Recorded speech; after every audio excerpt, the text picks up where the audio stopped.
ہوں، کسی کی ادا کو ادا کر رہا ہوں، محمد کی ادا کو ادا کر رہا ہوں۔ کتنا مزہ ہے نا؟ کوئی کہے کہ زلفیں کیوں رکھی ہیں، کیا کہیں گے؟ کسی کی ادا کو ادا کر رہا ہوں، کسی کی ادا کو ادا کر رہا ہوں۔ داڑھی کیوں رکھی؟ کسی کی ادا کو ادا کر رہا ہوں۔ اعتکاف کیوں کیا؟ کسی کی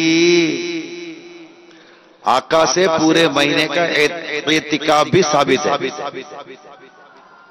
کسی کی ادا کو ادا کر رہا ہوں، کسی کی ادا کو ادا کر رہا ہوں۔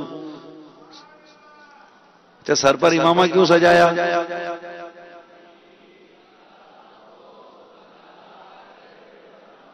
سب بولے، جس سے سجایا وہ تو کم از کم بولے۔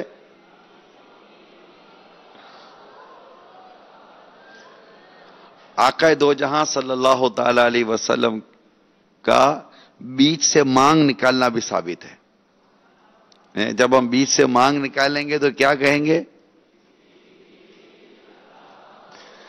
ادا کر رہا ہوں، کسی کی ادا کو ادا کر رہا ہوں۔ تو انشاءاللہ اس کے مزہ بہت آئے گا۔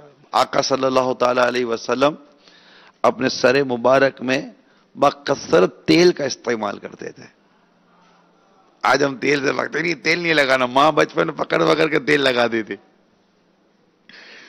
تیل بہت اچھی چیز ہے سر کے لیے، سمجھے کہ دماغ سر کی غذا ہے تیل۔ اچھا تیل ہو تو بالوں کو مضبوط بھی کرتا ہے، جڑوں کو بھی مضبوط کرتا ہے، اور دماغ کو بھی تازگی دیتا ہے۔ بہت فوائد ہیں تیل کے، تو ہم بھی انشاءاللہ تیل کا استعمال کریں گے۔ اور جب تیل لگائیں گے تو کیا کہیں گے؟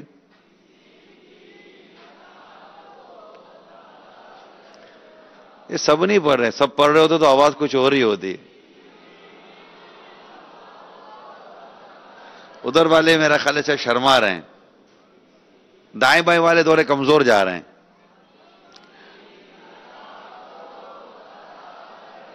وہ ایک تعداد تو نکل ہی باہر گئی ہے، پتہ نہیں باہر آواز آتی ہے ہماری، باہر کے اسپیکر بھی بند ہوتے ہیں۔ چلو اچھا ہے، اچھا برا بھی کیا بولوں، ان بیچاروں کو اندر بیٹھنے والا ہی نہیں سمجھائے تو کس کی سمجھیں گے یہ؟ ورنہ یہ پڑھنے کا مزہ کیسا آتا ہے؟ باہر کی ہوا میں وہ مزہ کہاں جو یہ کہنے میں ہے، کسی کی ادا کر رہا ہوں۔ تو ماشاءاللہ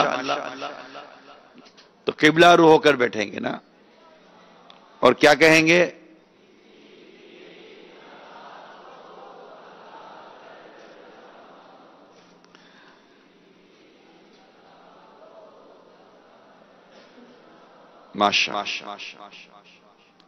سرکار دو جہاں صلی اللہ تعالی علیہ وسلم کے کچھ ارشادات۔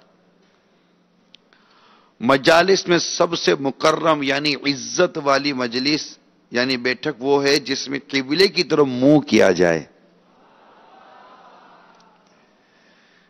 نمبر 2، ہر شے کے لیے شرف یعنی بزرگی ہے، اور مجلس یعنی بیٹھنے کا شرف یہ ہے کہ اس میں قبلے کو منہ کیا جائے۔ اور میرے سنو، جب کھانے کے لیے بیٹھتے ہیں نا، ہر جگہ تو موقع ایسا میسر نہیں ہوتا، لیکن جیسے ہم اندر میں کھانے کے لیے بیٹھتے ہیں تو آپ اپنا چہرہ قبلے کی طرف کر دیتے ہیں۔ اسی طرح لکھنے کے لیے بیٹھتے ہیں تو کوشش آپ کی ہوتی ہے کہ میرا منہ قبلے کی طرف ہو۔ حتیٰ کہ جب ہم کوئی بات چیت کر رہے ہوتے ہیں نا، جیسے ہم سنت سے کھڑے بات ہو رہی ہے، ہوتے ہوتے ہی آپ کی توجہ جائے گی کہ قبلہ اس طرف ہے، فوراً اپنا چہرہ قبلے کی طرف کر لیں گے. تو یہ اچھی ادا ہے.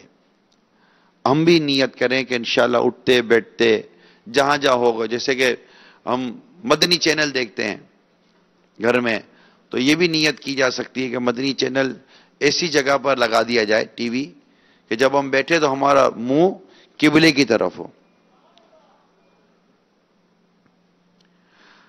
ہر شے کے لیے سرداری ہے. مجالس کی سرداری اس میں قبلے کو منہ کرنا ہے. مبلغ اور مدرس کے لیے دوران بیان، مبلغ اور مدرس کے لیے دوران بیان و تدریس سنت یہ کہ پیٹھ قبلے کی طرف رکھیں. میں جیسے بیان کر رہا ہوں نا، تو میرے لیے سنت کیا ہوئی؟ پیٹھ. بابا مدنی مذاکرہ کر رہے ہیں تو سنت کیا ہوئی؟ پیٹھ قبلے کی طرف، تاکہ ان سے علم کی باتیں سننے والوں کا رخ جانب قبلہ ہو سکے. چنانچہ حضرت علامہ حافظ سخاوی علیہ رحمہ فرماتے ہیں، نبی کریم صلی اللہ تعالی علیہ وآلہ وسلم قبلے کو اس لیے پیٹھ فرمایا کرتے تھے کہ آپ جنہیں علم سکھا رہے ہیں یا واعظ فرما رہے ہیں ان کا رخ قبلے کی طرف رہے. واہ. ممکن ہو تو میز کرسی وغیرہ اس طرح رکھیے کہ جب بھی بیٹھیں آپ کا منہ قبلے کی جانب ہو جائے. امیل سنت لکھتے ہیں اگر اتفاق سے قبلہ رخ بیٹھ گئے اور حصول ثواب کی نیت نہ ہو تو ثواب نہیں ملے گا. لہذا اچھی اچھی نیتیں کر لینی چاہیے. مثلا یہ ثواب آخرت، ادائے سنت، تعظیم کعبہ شریف کی نیت سے قبلہ رو بیٹھا ہوں. دینی کتب اور اسلامی اسباق پڑھتے وقت یہ بھی نیت شامل کی جا سکتی ہے کہ قبلہ رو بیٹھنے کی سنت کے ذریعے علم دین کی برکت حاصل کروں گا. سبحان اللہ. پاک و ہند نیز نیپال، بنگال اور سری لنکا وغیرہ میں جب کعبے کی طرف منہ کیا جائے تو ضمن مدینہ منورہ کی طرف بھی رخ ہو جاتا ہے. لہذا یہ نیت بھی بڑھا دیجئے کہ تعظیماً مدینہ منورہ کی طرف رخ کرتا ہوں. بہت پیارا اشعار لکھے ہیں. بیٹھنے کا ہنسی کرینہ ہے، رخ ادھر ہے جدھر مدینہ ہے. دونوں عالم کا جو نگینہ ہے میرے آقا کا وہ مدینہ ہے. روبرو میرے خانہ کعبہ اور افکار میں مدینہ ہے. اب میں نعت کا ہوتا تو میں طرز بنا لیتا، طرز ورتے تو اپنے کو آتی نہیں ہے اتنی.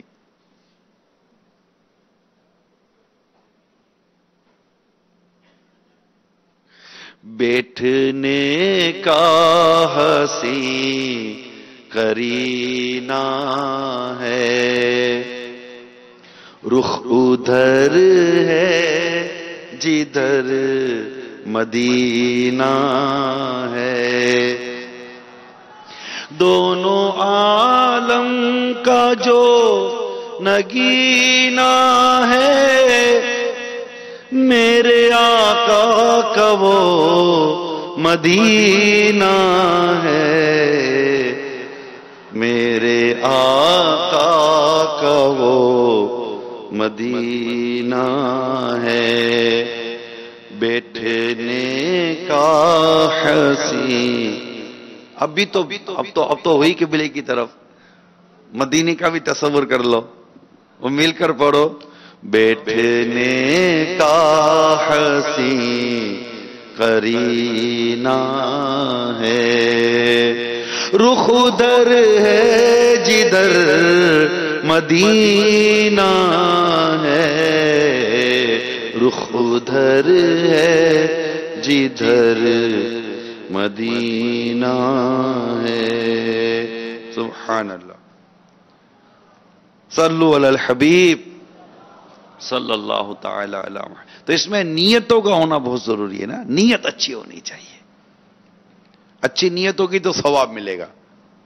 کہ آپ کی نیت ہے کہ میں ان اداؤں کو ادا کرنے کے لیے اور یہ ثواب پانے کے لیے میں نے قبلے کی طرف رخ کیا ہوا ہے، تو قبلے کی طرف رخ کرنے کا ثواب. اب بیٹھے بیٹھے منہ ہی قبلے کی طرف ہے، نہ کوئی نیت ہے، نہ کوئی ارادہ ہے، اتفاق ہے، تو ثواب نہیں ملے گا.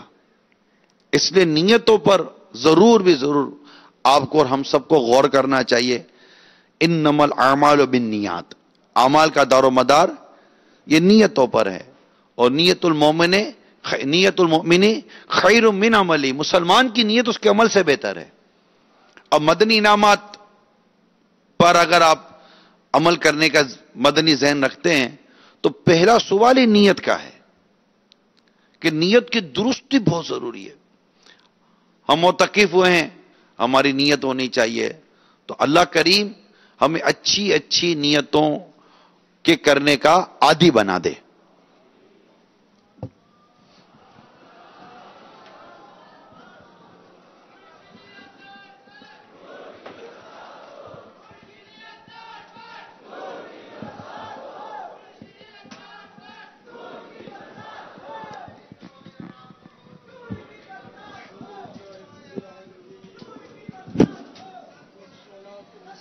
وعلى سيد المرسلين أما بعد فأعوذ بالله من الشيطان الرجيم بسم الله الرحمن الرحيم الصلاة والسلام عليك يا رسول الله وعلى آلك وأصحابك يا حبيب الله الصلاة والسلام عليك يا نبي الله وعلى آلك وأصحابك يا نور الله.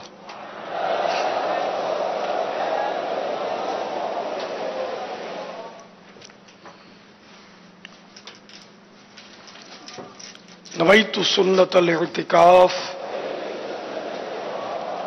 جب کبھی داخل مسجد ہونے کی سعادت پائیں، حصول ثواب کے لیے اعتکاف کی نیت فرمائیں. جب تک مسجد میں رہیں گے اعتکاف کا ثواب ملے گا.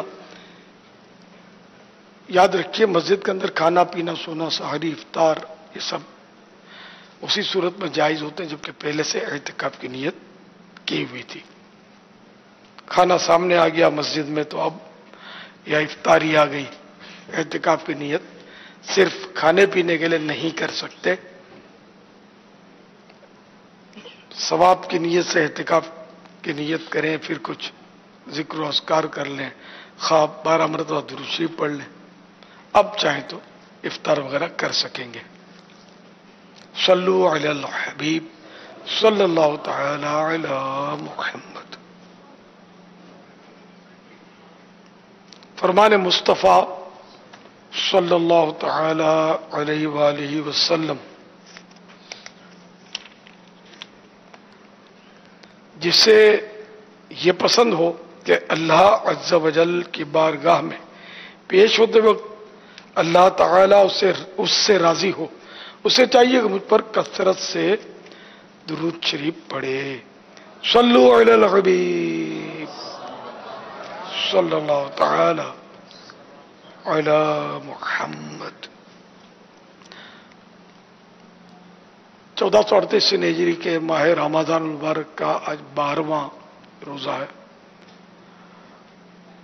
عشر مغفرت کے پروانے تقسیم کرتا ہوا گزر رہا ہے. آپ سوالات کیجئے، ہر سوال کا جواب وہ بھی ثواب دے پاؤں یہ ضروری نہیں، بن پڑا تو عرض کرنے کی کوشش کی جائے گی. بھول کرتا پائیں فوراً میری اصلاح فرمائیں. مجھے آئیں بائیں شائیں کرتا اپنے موقع پر بلا وجہ اڑتا نہیں، شکریہ کے ساتھ رجوع کرتا پائیں گے انشاءاللہ عز و جل. صلو علی الحبیب صلی اللہ تعالی علی محمد.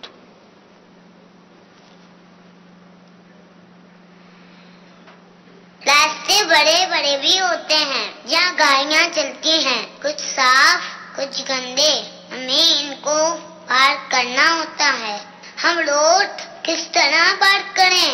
اور بابا جان سے عرض ہے کہ ہم محلے میں بھی جاتے آتے ہیں اور محلوں میں چھوٹے راستے ہوتے ہیں جن میں کئی طرح کی چیزیں پڑی ہوتی ہیں، تو بعض بچے ان کو پاؤں سے مارتے ہیں۔ ایسا کرنا کیسا ہے؟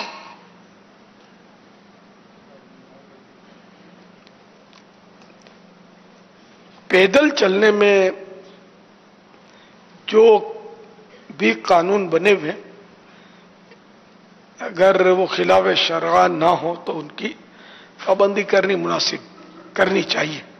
بعض میں تو یہ کہ پکڑ بھی لیتے ہیں، پھر جرمانے کرتے ہیں، تو کرنی چاہیے۔ اب جیسے کہ روڈوں پر تھوکنا، ہمارے اندر کوئی پوچھنے والا نہیں ہے، روڈوں پہ تھوکنا بھی ایک قانون ہو سکتا ہے، یہاں بھی قانونی پابندی ہو۔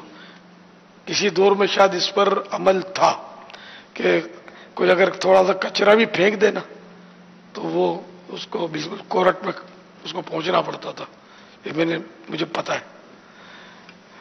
لیکن اب آہستہ آہستہ روڈ صاف تو رکھنے ہی ہے نا، وہ تو ایک ہر ایک کی عقل چاہتی ہے، کوئی بھی اپنے گھر کے سامنے کوڑا کچرا پسند نہیں کرے گا، لیکن شاپر لے کر کچرے کی وہ کسی کے گھر کے آگے رکھنے میں بالکل کوئی مطلب نہیں کہ اس میں جھجک محسوس نہیں ہوتی۔ ایسا نہیں ہونا چاہیے، بلکہ اس میں تو حقوق العباد کے مسائل بھی کھڑے ہو سکتے ہیں۔ تو جو کچرا ڈالنے کی جگہ ہے اسی میں کچرا ڈالا جائے۔ تو روڈوں پہ تھوکنا، بعض ملکوں میں باہر تو سختی ہے، اس طرح روڈ کراس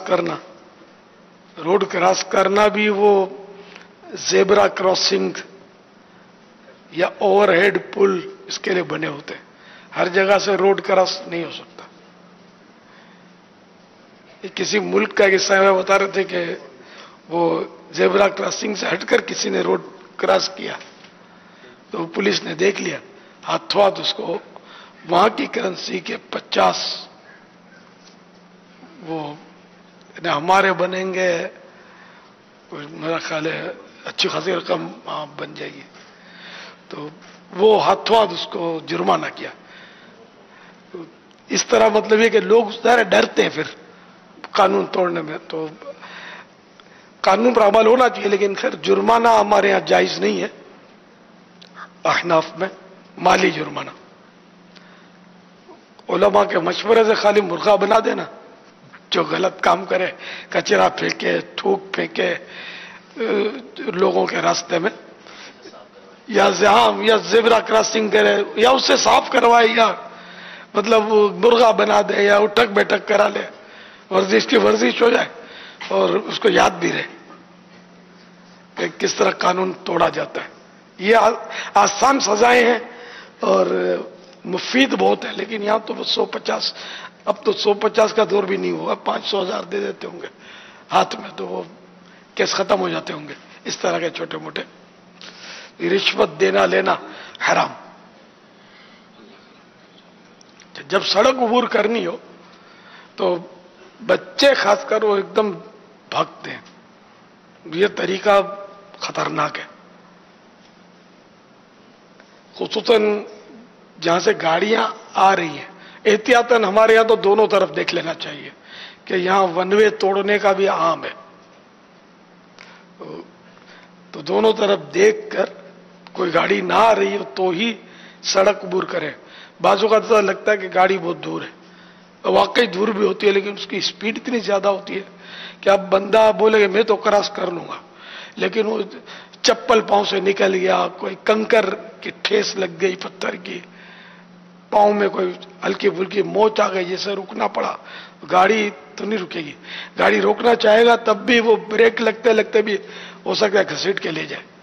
تو اس لیے گاڑی وہ تو دور سے بھی آتی ہے، اور ٹرین میں زیادہ خطرہ ہوتا ہے، ٹرین میں بھی وہ دور سے آ رہی اور بھاگا تو یہ تو انتہائی رسک ہے کہ تاروں میں پاؤں الجھ گیا، کوئی پتھر لگے، پتھر تو بچھے ہوتے وہاں، صاف تو ہوتا ہی نہیں، پٹریاں ہوتی ہیں، پٹری لگ گئی گھبراہٹ میں جلدی نکلنے میں تو پھر گرا تو پھر کٹنے کا خطرہ، جان بچنی مشکل۔ ہمارے یہاں تو وہ اتنی احتیاط کرے گا تو بابا روڈ پار کرنے والا رہے گا، اب ڈرپوک ڈرتا ہے، ایسا کوئی ڈرتا ہے تو کبھی زندگی وہ روڈ پار نہیں کر سکے گا، ادھر ہی کھڑا رہے گا، تو یہ ڈرنے کا تانا دیں گے۔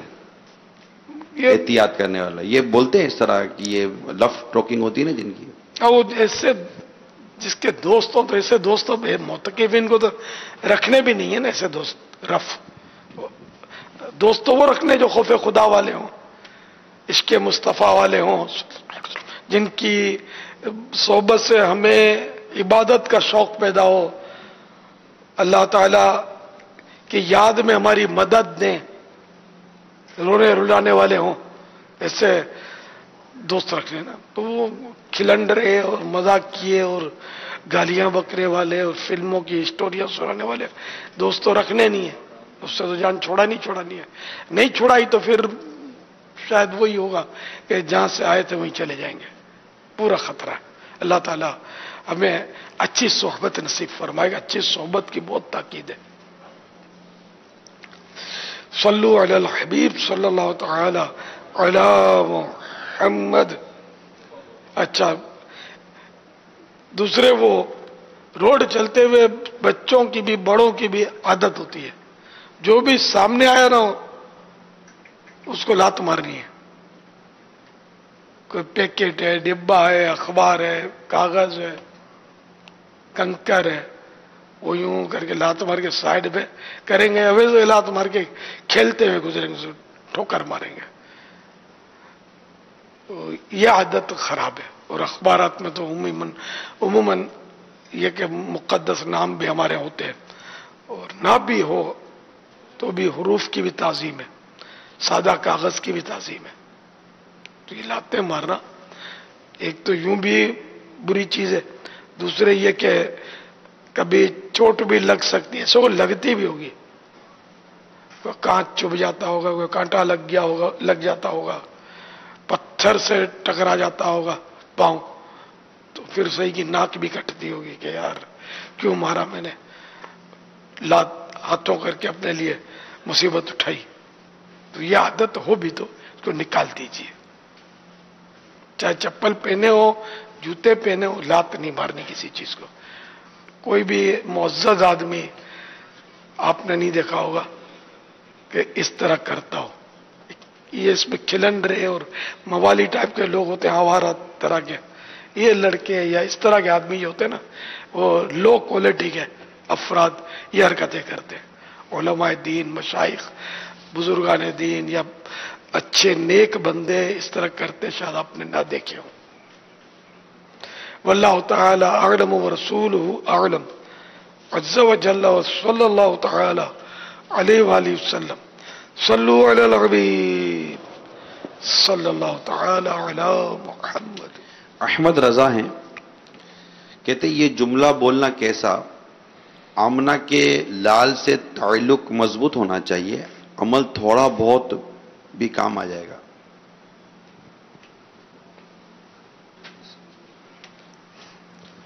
عشق رسول کا پہلو تو ہے اس میں, لیکن وہ عمل تھوڑا بہت سے مراد یہ کہ شاید یہ بھی ہوتا ہے کہ وہ بس وہ ہے خطرناک بھی ہے. مجھے یاد آیا کسی کو میں نے کوئی مسئلہ بتایا ہوگا, اس کی کوئی غلطی جو شاید گناہ بھری تھی, گناہ کیا اس نے کوئی, تو میں نے اس کو ٹوکا. تو اس نے کہا کہ آپ ہے نا, اتاری تھا, آپ ہے نا, یہ تھوڑی بہت چیزیں تو نکل جائیں گی, تھوڑی بہت باتیں تو چل جائیں گی. خیر تو میں نے اس کو توبہ کا کہا, پھر معلومات بھی کی میں نے, تو یہ کفر ہی ہے. کیونکہ وہ پیر کی وجہ سے گناہ کرنا اور یہ کہنا کہ یہ چل جائیں گے گناہ, تو یہ گناہ کی تخفیف ہے, ہلکا جاننا ہے. یہ ہے کفریہ کلمات کے بارے میں سوال جواب میں اس طرح کا سوال جواب. تو یوں مطلب ہے بہت سوچ سمجھ کے بولنے کا, گناہ کو ہلکا نہ جانے. یہ جو حدیث مبارکہ ہے کہ صحابی رسول صلی اللہ تعالیٰ علیہ وسلم ورضی اللہ تعالیٰ عنہ بارگاہ رسالت میں حاضر ہوئے اور سوال کیا تھا کہ متی الساعہ, قیامت کب آئے گی. تو حضور علیہ الصلوۃ والسلام نے فرمایا تھا کہ ما اعدت لہذا, کہ تم نے قیامت کے لیے تیاری کیا کر رکھی ہے. تو انہوں نے کہا تھا کہ احب اللہ ورسولہ, کہ میں اللہ اور اس کے رسول سے محبت کرتا ہوں. اس پر نبی کریم صلی اللہ علیہ وسلم نے ارشاد فرمایا کہ المرء مع من احب, کہ آدمی اسی کے ساتھ ہوگا جس سے وہ محبت کرتا ہے. تو اس کے تحت ملا علی قاری رحمۃ اللہ تعالی علیہ اور دیگر شارحین حدیث نے یہی لکھا ہے کہ وہ صحابی رسول تھے، فرائض کو تو ان سے چھوڑنا متصور ہی نہیں ہے، کہ جو چیزیں ان پر لازم ہیں وہ ادا کرتے تھے، گناہوں سے بچتے تھے۔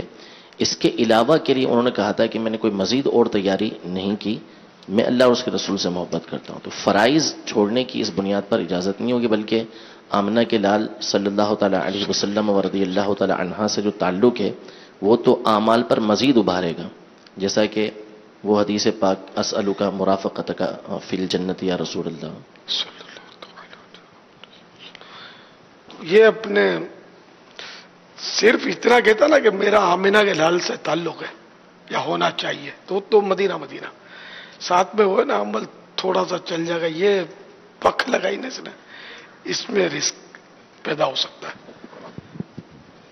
تو صحابہ کرام ہوئے یا اولیاء کرام ہوئے، علماء کرام اب بھی اپنے آپ کو گناہ گار ہی بولتے ہیں، تو اس کا مطلب یہ بے باکی نہیں ہوتی، ان کی عاجزی ہوتی ہے کہ نمازیں چھوڑنے میں کوئی مسئلہ نہیں ہے، روزے رکھو نہ رکھو پرواہ نہیں ہے، اس طرح کے نہیں ہوتے یہ لوگ جو عاجزی، حقیقت میں جو عاجزی کرتے ہیں کہ نیکیاں کرنے کے باوجود وہ اپنے آپ کو گناہ گار کہتے ہیں۔ صلو علی الحبیب صلی اللہ تعالی علی محمد۔ اسلامی بہن کا سوال ہے، مجھے پہلے پتہ نہیں تھا کہ روزے کی حالت میں لینس یا کاجل نہیں لگانا چاہیے اور آنکھ میں پانی بھی نہیں ڈالنا چاہیے۔ مجھے معلوم نہیں کہ کتنے سالوں سے ایسا کر رہی ہوں، اب میں کیا کروں؟ مجھے کفارہ ادا کرنا پڑے گا یا صرف قضا؟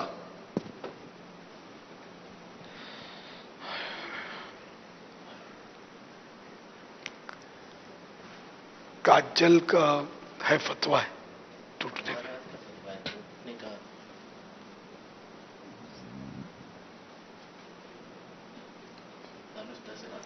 دارالفتا اہل سنت سے انشاءاللہ معلوم کرتے ہیں انشاءاللہ۔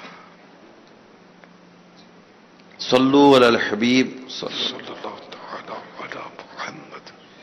یہ سوال یہ کر رہے ہیں کہ اگر بیٹیوں کے ساتھ ماں برا سلوک کرے، مارے پیٹے، تو بیٹیوں کو کیا کرنا چاہیے؟ صبر کریں گی تو زیادہ مار نہیں پڑے گی۔ ماں باپ مارے تو کوئی پرلے درجے کا بیوقوف و نافرمان گندا بندہ ہوگا جو ماں باپ پر ہاتھ اٹھائے۔ اس نے یہ سوچنا بھی نہیں چاہیے کہ ہم اور ماں باپ پر ہاتھ اٹھائیں۔ ماں باپ ماریں، ڈانٹیں، نگاہ نیچی کر کے مار کھا لے، ڈانٹ سہ لے، کہ ماں باپ کوئی ظلم کے لیے تو مار نہیں رہے ہوں گے، آپ نے کوئی کارنامہ کیا ہوگا اسی پر ماں باپ نے پٹائی لگائی ہوگی، تو سامنے نہیں۔ استاد مارتا ہے، ٹیچر، تو کیا کبھی کوئی مارتا ہے اس کو سامنے؟ مار کھاتا ہی ہے نا۔ تو جب بھی بڑے بزرگ اپنے کوئی سزا دیں یا ڈانٹ ڈپٹ کریں تو تصور یہ ہو کہ ہمارے فائدے کے لیے کر رہے ہیں۔ اس کے سامنے جواب دینا یا تڑپڑ کر کے، بعض لوگ کرتے ہیں تڑپڑ، جواب حاضر ہوتا ہے، کچھ بھی بولو اس کو جواب حاضر ہے، یہ اچھے لوگوں کی یا اچھا ہونے کی علامت نہیں ہے۔ واللہ تعالی اعلم ورسولہ اعلم، عز وجل وصلی اللہ تعالی علیہ وآلہ وسلم۔ صلو علی الحبیب۔ گھر میں بچے جگہ جگہ پیشاب کر دیتے ہیں، ان کو پاک کرنے کا طریقہ کیا ہے؟ اس جگہ نماز پڑھنا کیسا؟ اب اگر کوئی زمین ہے، جیسے کہ زمین ہے، دیوار ہے، اس میں کوئی پیشاب یا کوئی نجاست لگ گئی، ہوا سے سوکھ گئی، ویسے سوکھ گئی، دھوپ سے سوکھ گئی، اور اس میں اب نہ نجاست کا رنگ ہے، نہ نجاست کی بو ہے، نہ نجاست کی تری ہے، ذائقہ تو اس سے پتہ نہیں چلے گا، ہے نا، تو نجاست کا اثر اس پہ نہیں ہے، تو یہ دیوار، زمین یہ پاک ہو گئی۔ کارپیٹ اس طرح پاک نہیں ہوگا، زمین، دیوار یا پتھر، اس میں پہلے سے پاک پتھر چبا ہوا ہوتا ہے دیوار میں، نقشے بنے ہوتے ہیں، تو یہ چیزیں جو ہے اس طرح پاک ہو جاتے ہیں۔